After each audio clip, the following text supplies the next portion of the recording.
It only takes a stroll down the aisle of a regular toy store or a Target or a Walmart in the toy section to realize that our children are being bombarded with toys that are pushing an agenda to infiltrate our children with ideas of sorcery, witchcraft, and pornography. Sounds far-fetched? Let's dig into it. Author Michael O'Brien discusses the dangers that are found in many of today's children's books and games in his book called A Landscape with Dragons.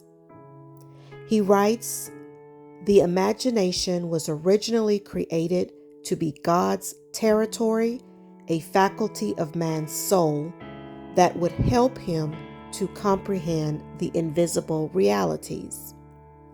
However, the imagination must be fed good food, or it will become the haunt of monsters." Maybe this is why Scripture admonishes us to think about things that are pure, lovely, and good. According to John Paul Jackson, Satan will create circumstances meant to distract or prevent your child from walking into his or her destiny. Children of destiny are being enticed and lured by the spirit of the age, and some have drifted unknowingly into the realm of darkness.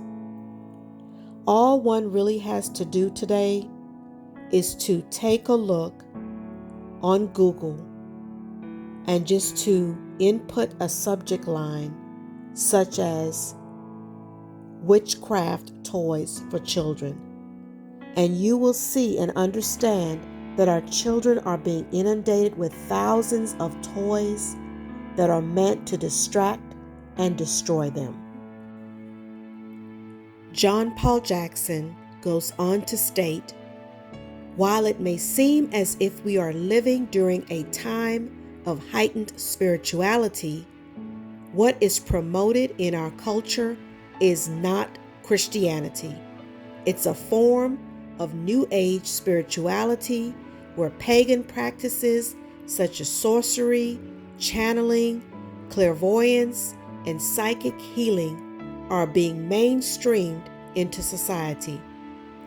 Those who proliferate these doctrines have chosen our children as their prime subjects. Our children's spirits will be receptive to evil principles and occult symbols woven into seemingly harmless games.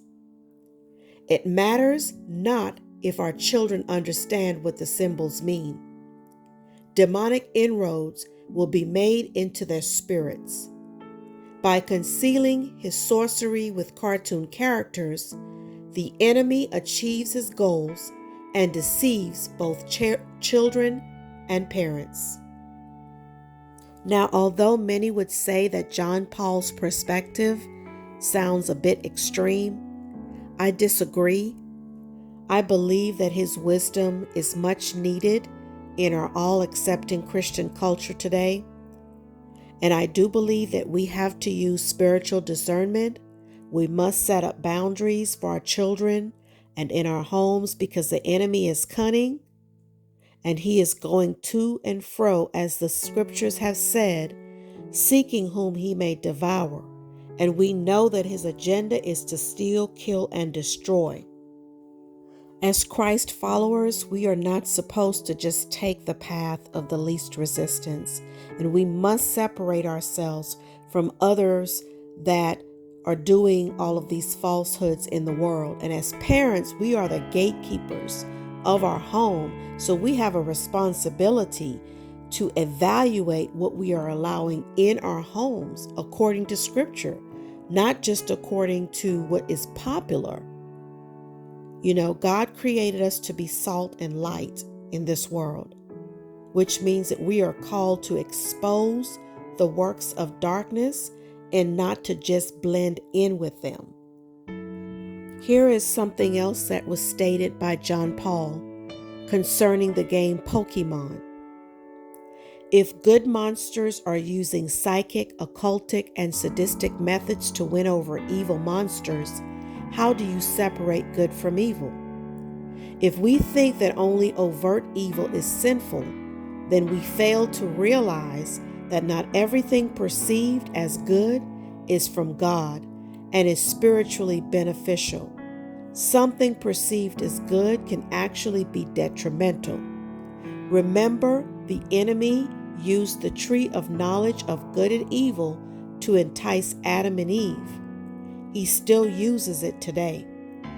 All too often, we think that if it is good, then it must be God or from God. However, there is a way that seems right or good to us, but its end is the way of death. And that is from Proverbs 14:12.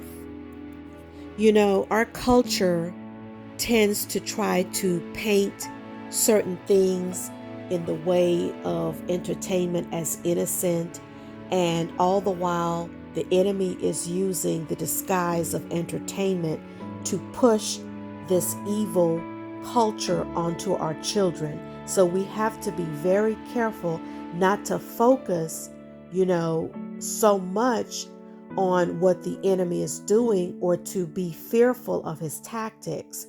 We must seek God. We can be assured that God will protect us and lead us into freedom. He is very faithful and full of loving kindness. Now, we can't spend too much time defending against the onslaught of evil in secular entertainment world, but we have to think about this a different way.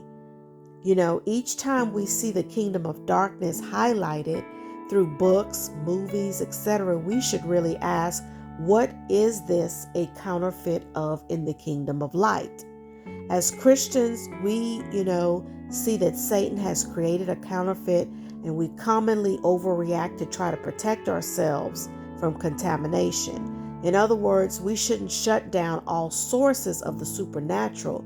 We do need to embrace the true and pure power that comes from God, even as we reject the counterfeit.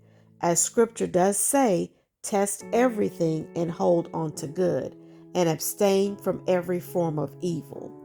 Now, John Paul Jackson also does offer some more advice on how to approach purging these things from our homes. Of course, we should pray and use scripture as our foundation, but John Paul Jackson does advise that maybe parents not remove the games from their home without teaching the child why they are harmful, and that we should ask what the game teaches about violence and if the source of supernatural power came from God or from Satan. He also advises that parents to cut off any funds for the addiction and then provide any positive alternatives to replace these games, which may simply be a parent giving their time and attention. He also states that our goal as parents isn't simply to monitor behavior, but our goal is to cultivate godly character in the hearts of our children. Parents, stay vigilant. Be mindful of what your children are intaking through their eye gates and their ear gates. In 2020, there was an uproar about several toys that were considered inappropriate, from trolls that were somewhat suggestive to the Elmo character, cussing, and so I don't know if it was because during 2020 people had more time and attention towards these things, but they were made fully aware of how sneaky the enemy is when using these so-called innocent-looking toys to propagate such foul intentions. So here is a list of toys that you should be aware of that you may not want to purchase for your child.